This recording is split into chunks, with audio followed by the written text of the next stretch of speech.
Kisah Para Rasul 1 ayat 12 sampai dengan ayatnya yang ke-26. Kita akan membacanya secara berbalas-balasan setelah saya membaca berikut. Rasul menanti-nanti, maka kembalilah rasul-rasul ke Yerusalem dari bukit yang disebut Bukit Zaitun, yang hanya seperjalanan sabat jauhnya dari Yerusalem.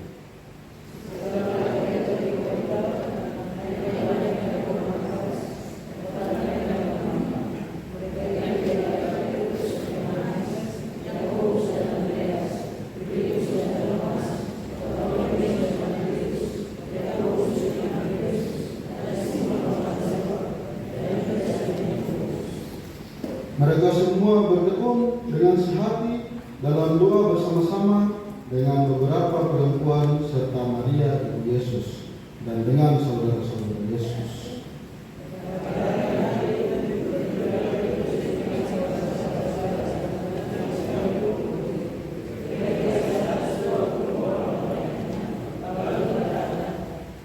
Hai saudara-saudaraku, haruslah genap nas kitab suci yang disampaikan Roh Kudus dengan perantaran Daud tentang Yudas, pemimpin orang-orang yang menangkap Yesus itu.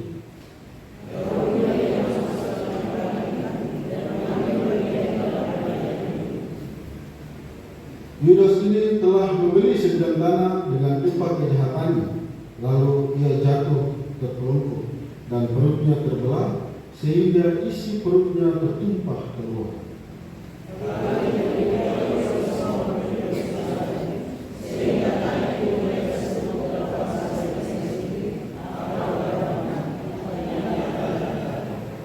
Sebab ada tertulis dalam kitab Mazmur, biarlah kekemahannya menjadi sunyi, dan biarlah tidak ada penghuni di dalamnya, dan biarlah jabatannya diambil alih orang lain.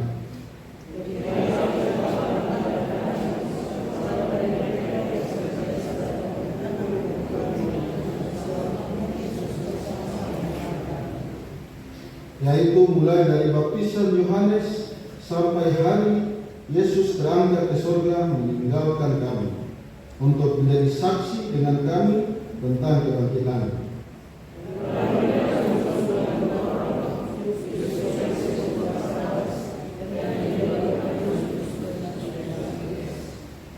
Mereka semua berdoa dan berkata, "Ya Tuhan, Engkaulah yang mengenal hati semua orang.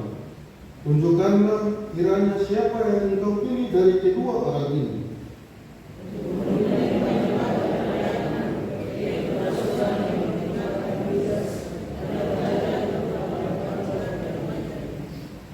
lalu mereka membuat undi bagi kedua orang itu.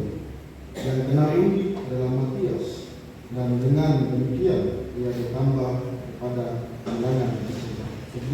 Bapak Ibu yang terkasih, Shalom. Demikian jauh pembacaan kita.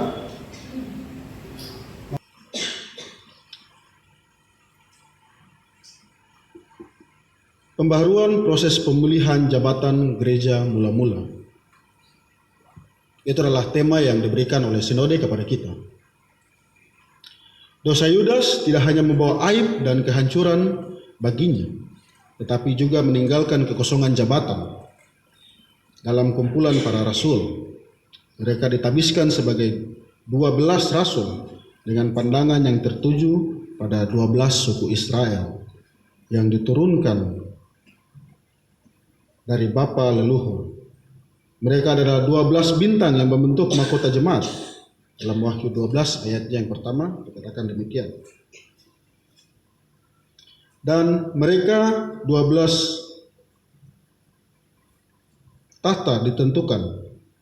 Nah, karena mereka adalah 12 pada waktu menjadi murid, maka mereka sekarang hanya 11 waktu gurunya meninggalkan mereka. Setiap orang akan bertanya-tanya, apa yang terjadi dengan ke-12?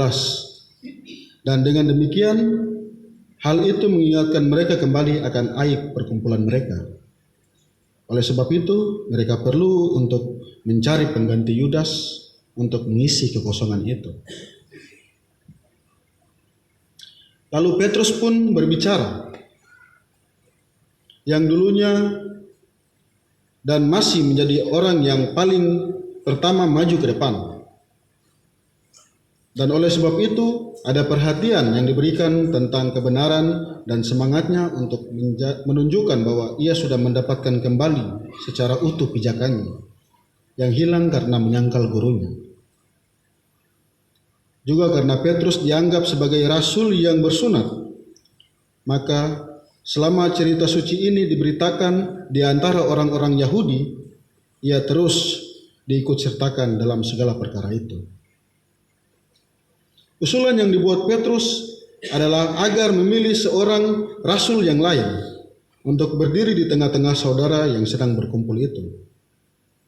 Ia tidak duduk seperti orang yang memberi hukum atau mempunyai keunggulan di atas rasul-rasul lain, tetapi berdiri seperti orang yang hanya ingin menunjukkan sebuah permohonan dengan cara menaruh hormat pada saudara-saudaranya dengan berdiri dan berbicara kepada mereka.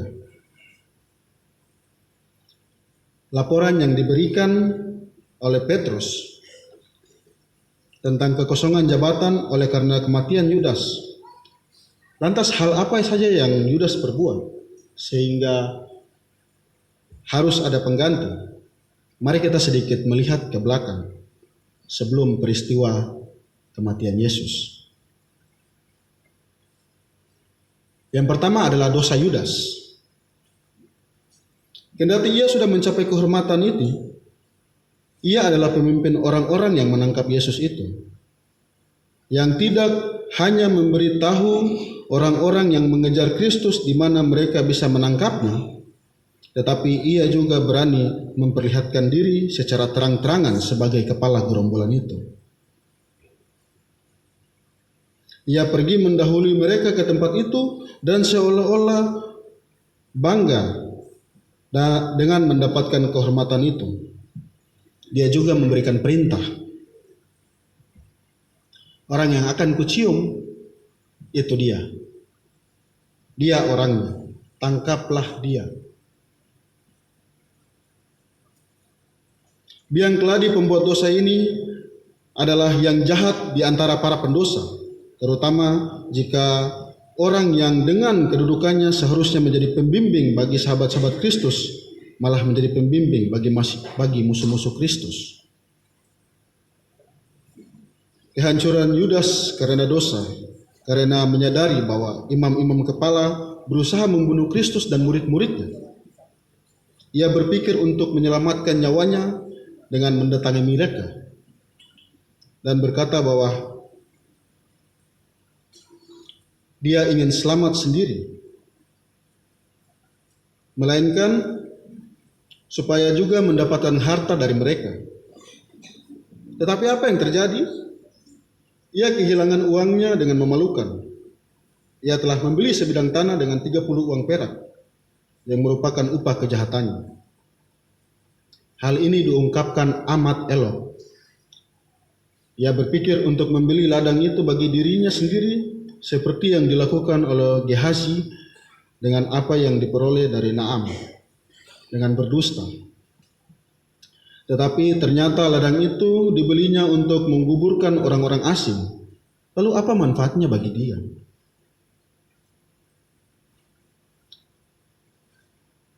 Dan anggota keluarganya. Bagi dia, uang itu adalah mamon yang tidak jujur, uang yang menipunya, dan upah kejahatannya menjadi batu sandungan bagi kejahatannya. Ia kehilangan nyawa.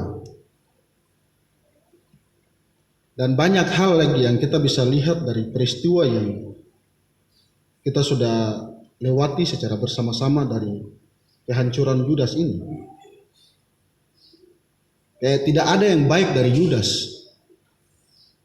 Saya berdoa semoga kita semua tidak ada yang seperti Yudas dalam kita punya rayon ini. Dan kita harus menjadi seperti seorang Petrus.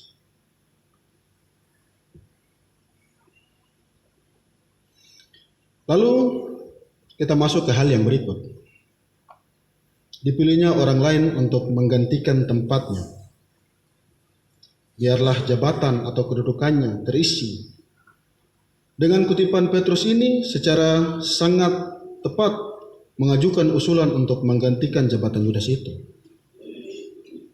Kita boleh berprasangka buruk terhadap jabatan apa saja yang sudah ditetapkan Allah, entah untuk menghakimi atau melayani, entah karena kefasikan atau orang yang mengaku jabatan itu, atau karena hukuman yang memalukan atas kefasikannya itu.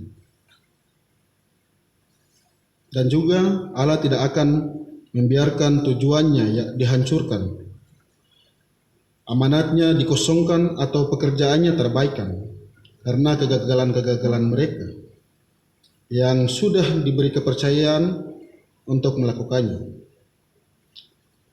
Ketidakpercayaan akan membuat janji Allah hilang kekuatannya. Tidak akan membuat janji Allah hilang kekuatannya. Yudas mati, tetapi jabatannya tidak akan hilang. Oleh karena itu, usulan yang diajukan Petrus untuk memilih seorang rasul yang lain harus tergenapi. Bagaimana seorang harus memenuhi syarat untuk mengisi lowongan itu? Syaratnya adalah ia harus seorang yang bersama-sama dengan mereka, yang selama Tuhan Yesus bersama-sama dengan kami memberitakan firman, mengajarkan mujizat-mujizatnya selama 3,5 tahun. Atau yang sudah kita baca di dalam Kisah Rasul 21, ayatnya yang 21 sampai 22. Mulai dari baptisan Yohanes, yang dari situ Injil Kristus dimulai, sampai hari Yesus terangkat ke sorga meninggalkan kami. Orang yang setia, tekun, dan selalu mengandalkan kewajiban mereka dan kedudukan yang rendah adalah orang yang paling pantas untuk diangkat menjadi pejabat kedudukan yang lebih tinggi. Orang yang sudah setia dalam perkara kecil akan dipercayakan untuk perkara-perkara yang lebih besar. Dan janganlah ada orang yang dipekerjakan sebagai hamba Kristus, pemberita-pemberita Injilnya dan pemimpin-pemimpin jemaatnya, selain mereka yang mengenal baik ajaran maupun perbuatan-perbuatannya dari awal hingga akhir. Tidak ada orang yang bisa menjadi rasul selain dia yang sudah menemani para rasul secara terus-menerus. Bukan orang yang kadang-kadang mengunjungi mereka, tetapi yang sudah mengenal mereka secara dekat.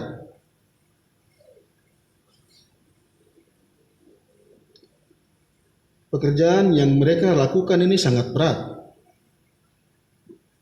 Ia harus menjadi saksi tentang kebangkitannya.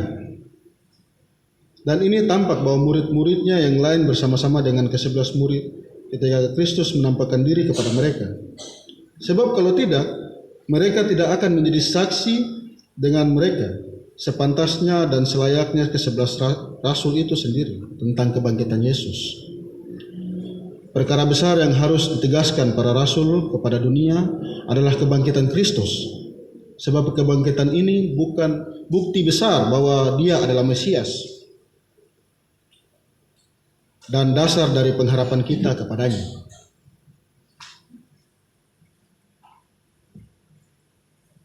Lalu Petrus berbicara kepada ke-120 orang itu. Mereka pun memilih. Ada 2 orang yang diketahui sebagai pengikut Kristus yang setia, yang sangat lurus hatinya dan setia dengan kewajiban mereka. Dilanjutkan dengan calon untuk mengisi tempat itu. Mereka mengusulkan 2 orang, yaitu Yusuf dan Matias, yang keduanya tidak akan pernah kita baca dalam kitab suci atau dalam teks manapun dalam Alkitab.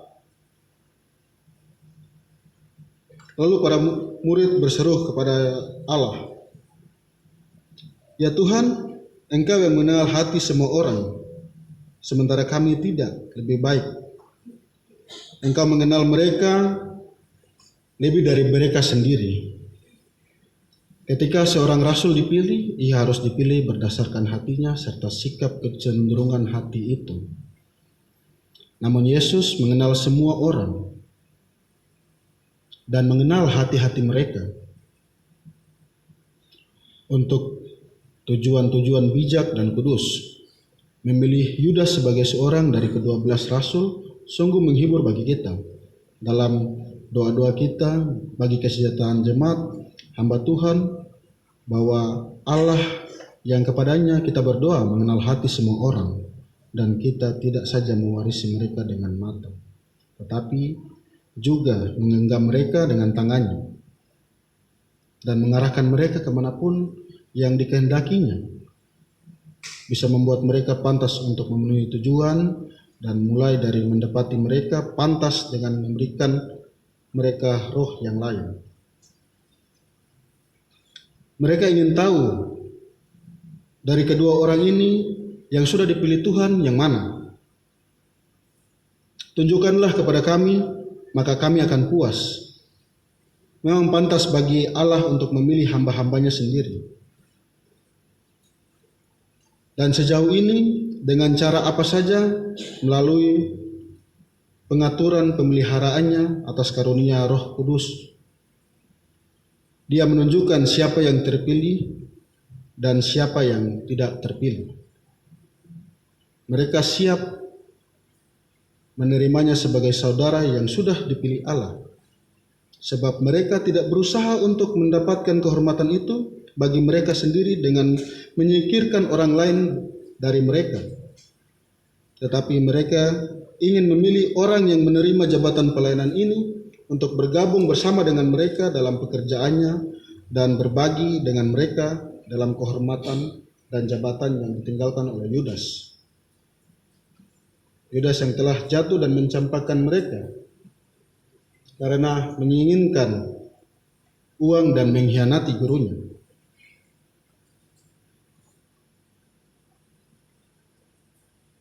Saudara-saudara yang terkasih dalam Tuhan kita Yesus Kristus, dari tempat sebagai rasul, tidak layak baginya supaya bisa pergi ke tempat yang wajar. Yudas tidak pantas untuk bersama-sama dengan mereka, dan dia harus pergi ke tempat yang pantas untuk dirinya, yaitu neraka.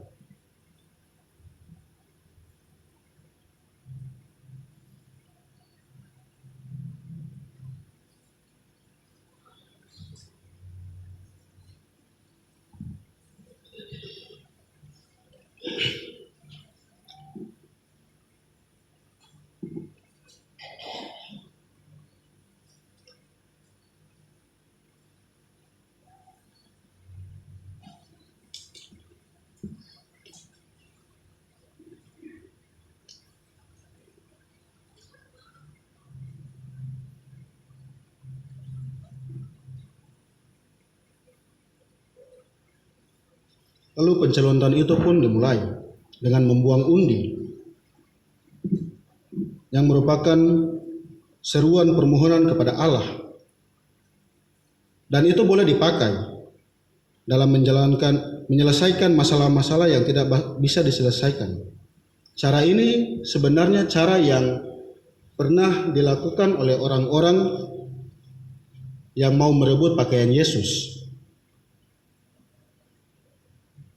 Sebenarnya hal ini bukan hal yang tidak baik atau kurang ajar, tetapi hal ini hal yang baik bagi mereka dengan cara membuang undi untuk menentukan pilihan yang tepat.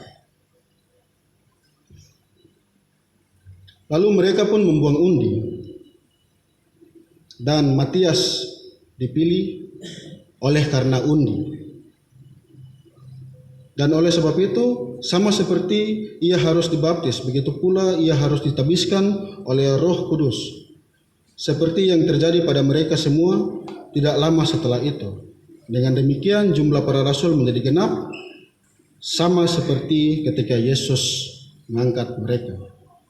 Saya akan mengakhiri bahan khotbah kita pada siang hari ini dengan sebuah cerita. Ada seorang gadis kecil yang sedang memegang boneka. Lalu dia memamerkannya kepada neneknya. Lalu neneknya bertanya kepada cucunya, dari banyaknya boneka ini, boneka mana yang menjadi favoritmu? Sang cucu menjawab, saya akan memberitahunya, tetapi nenek tidak boleh tertawa akan pilihan yang saya pilih. Nenek mengangguk dan menjawab iya.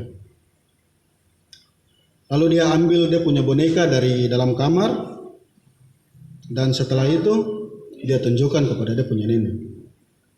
Ternyata boneka yang dia pilih adalah boneka yang sudah kusam, jelek, dan sudah tidak bisa untuk dibilang itu sebagai boneka. Lalu neneknya pun bertanya, kenapa engkau memilih boneka tersebut? Jawab cucunya, karena boneka inilah yang membutuhkan cinta dan perhatian padanya, dibandingkan boneka-boneka yang lain yang dia miliki. Dengan demikian, siapakah yang akan kuutus dan siapa yang mau pergi untuk aku? Maka sahutku, inilah aku, utuslah aku. Marilah kita pergi dan jadilah utusan Kristus dalam hidup dan kerjamu. Amin.